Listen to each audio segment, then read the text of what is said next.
أعوذ بالله من الشيطان الرجيم. بسم الله الرحمن الرحيم.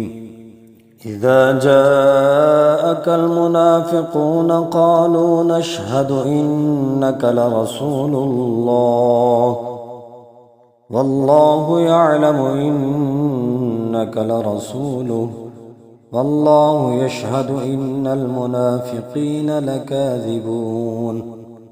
اتخذوا أيمانهم جنة فصدوا عن سبيل الله إنهم ساء ما كانوا يعملون. ذلك بأنهم آمنوا ثم كفروا فتبع على قلوبهم فهم لا يفقهون. وإذا رأيتهم تعجبك أجسامهم وإن يقولوا تسمع لقولهم كأنهم خشب مسندة يحسبون كل صيحة عليهم هم العدو فاحذرهم قاتلهم الله أنى يؤفكون. وإذا قيل لهم تعالوا يستغفر لكم رسول الله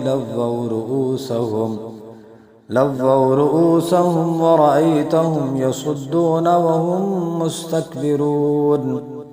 سواء عليهم أستغفرت لهم أم لم تستغفر لهم لن يغفر الله لهم إن الله لا يهدي القوم الفاسقين. هم الذين يقولون لا تنفقوا على من عند رسول الله حتى ينفضوا ولله خزائن السماوات والأرض ولكن المنافقين لا يفقهون.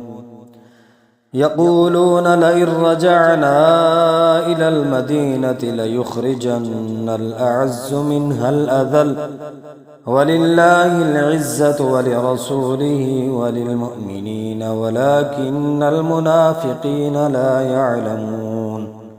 يا أيها الذين آمنوا لا تلهكم أموالكم ولا أولادكم عن ذكر الله ومن يفعل ذلك فأولئك هم الخاسرون. وأنفقوا مما رزقناكم من قبل أن يأتي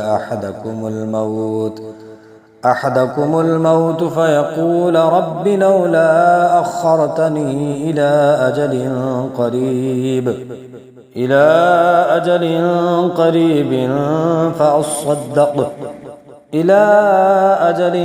قريب فأصدق وأكن من الصالحين ولن يؤخر الله نفسا إذا جاء أجلها والله خبير بما تعملون.